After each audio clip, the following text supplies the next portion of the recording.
కరుణాం కరుణాతరంగితాక్షీం ధృతపాశాంకుశపుష్పబాణచాపాం అణిమాదిభిరావృతాం మయూఖైః అహమిత్యేవ విభావయే భవానీం. గురుభ్యో నమః. జ్యోతిషం యొక్క విశేషాన్ని అర్థం చేసుకోవడానికి తిథులు, వారాలు, నక్షత్రాలు చాలా బాగా ఉపయోగపడుతూ ఉంటాయి. తిథికి తేదీకి ఉన్న వ్యత్యాసాన్ని అందరం గుర్తించవలసిన అవసరం చాలా ఉంది. తిథిని ప్రతిరోజు చంద్రుని యొక్క గమనాన్ని, సూర్యునికి చంద్రునికి ఉన్న మధ్య దూరాన్ని అనుసరించి అర్థం చేసుకోవడం సులువు, ప్రతి ఒక్కరికి కనిపించేది.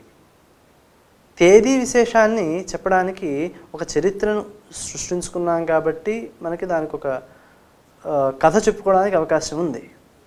అయితే తేదీని మనం సృష్టించుకున్నాము, తిథిని సృష్టి ద్వారా తెలుసుకున్నాం. ఇది ఆ రెండింటికి ఉన్న వ్యత్యాసం. ఎవరైనా తేదీ యొక్క విశేషంగా చెప్పడానికి ప్రయత్నం చేసినట్లయితే వారిని మనం అడగగలిగిన ఒకే ఒక్క ప్రశ్న, వారాన్ని ప్రతి దేశంలోనూ ఆ పేరుతోనే ఎందుకు పిలుస్తున్నారు? హిందీలో రవివారం అంటారు, ఇంగ్లీష్లో సండే అంటారు, తెలుగులో ఆదివారం అంటున్నాం. మరి వారాన్ని ఆ వారముగానే ఎందుకు గుర్తించారు అనడానికి సైంటిఫికల్గా ఎక్కడైనా ఆధారం ఉంటుందా? ఈ ప్రశ్న అందరినీ అడగండి. తిథికి తేదీకి ఉన్న విశేషాన్ని అర్థం చేసుకోండి. మన పండుగలు తేదీలను అనుసరించి వచ్చే పండుగలు, ఈ రెండింటిలోనూ దేనికి ఎక్కువ వైశిష్ట్యం ఉంది అనేది మనంతట మనమే అర్థం చేసుకుందాం.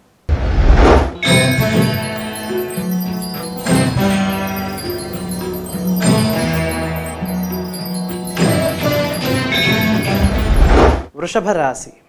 ఈ రాశి వారు చేసే ప్రతి పనిలోనూ కూడా విజయాలను సాధించడం సులభతరం అవుతూనే ఉంటుంది. ఇతరుల నుంచి వచ్చే సహకారాలు కూడా బాగా ఉపయోగపడుతూ ఉంటాయి. అయితే ఆర్థిక ప్రయోజనాల విషయంలో మాత్రం కొంచెం జాగరూకతతో వ్యవహరించవలసిన అవసరం కనిపిస్తోంది. తొందరపడి పెట్టుబడులు పెట్టడము లాంటి వాటి వలన ఇబ్బందులను ఎదుర్కొనే సూచనలు కనిపిస్తున్నాయి. ఆ విషయంలో చాలా శ్రద్ధ వహించవలసి ఉంటుంది. వ్యక్తులతో అనుబంధాలు, మీ యందు వ్యక్తులకు గల గౌరవ భావాన్ని మీరు సద్వినియోగం చేసుకోవడానికి ప్రయత్నం చేయాలి. అవకాశం ఉన్నదాన్ని స్వలాభాపేక్ష లేకుండా జాగ్రత్తగా వినియోగించుకోవాలి. ఒకవేళ అవసరార్థం స్వలాభాపేక్ష కూడా చూసుకోవాల్సి వచ్చినప్పటికీ దానిలో పరిమితులు పాటించడం మంచిది. ముఖ్యంగా ఇతరులు మిమ్మల్ని ఆశ్రయించిన సందర్భంలో వారి యొక్క ఆలోచన విధానాన్ని జాగ్రత్తగా పరిశీలించుకుని తొందరపడకుండా వచ్చిన అవకాశాలని వినియోగించుకోవాలనే తొందరపాటు లేకుండా జాగ్రత్తతో వ్యవహరించవలసిన అవసరం కనిపిస్తోంది. వీలైనంత వరకు ఉద్యోగ సంబంధమైన విషయాల్లో ఇతరులపై ఆధారపడకుండా ఉండడం శ్రేయస్కరం. దానివలన మీకు వచ్చే ఇబ్బందుల్ని అధిగమించడం సులువవుతుంది. మీకున్న సమస్యని ఇతరులతో పంచుకునే ప్రయత్నం చేయడం వలన ఉన్న అవకాశాన్ని వదులుకోవాల్సిన పరిస్థితులు ఏర్పడే ప్రమాదం కూడా ఉంటుంది. జాగ్రత్తగా వ్యవహరించాలి. ఉద్యోగ విషయంలో అనుకూలత కోసము, అధికారుల యొక్క ఆదరణ లభించడం కోసము, వారితో అనుబంధాలు బలపడడం కోసము శ్రీ రాజమాతంగ్యై నమః అనే మంత్రం చేసుకోవడం మంచి ఫలితాన్ని ఇస్తుంది.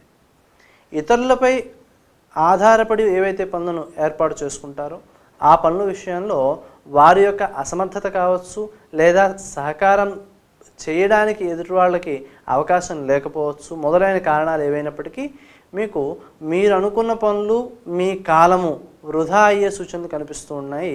వాటిని జాగ్రత్తగా సర్దుకుని మీ పనులను మీరు స్వయంగా ఏర్పాటు చేసుకునే ప్రయత్నం చేయడం మంచిది. మీ కాలాన్ని మీరు సద్వినియోగం చేసుకోవడానికి ఎక్కువగా ప్రయత్నం చేయాలి. విదేశయానాల్లో సానుకూలత లభించడానికి, ఆర్థిక లావాదేవీల విషయంలో అనుకూలత లభించడం కోసము జనని కనక వృష్టిం దక్షిణాం తేర్పయామి అనే మంత్రాన్ని చేసుకోవడం సత్ఫలితాన్ని ఇస్తుంది. ఇతరుల యొక్క ఆంతరంగిక వ్యవహారాల విషయంలో వీలైనంత వరకు మీ పరిమితులను అనుసరిస్తూ వారు అడిగిన సహకారాన్ని అందించే ప్రయత్నం చేయడం శ్రేయస్కరం.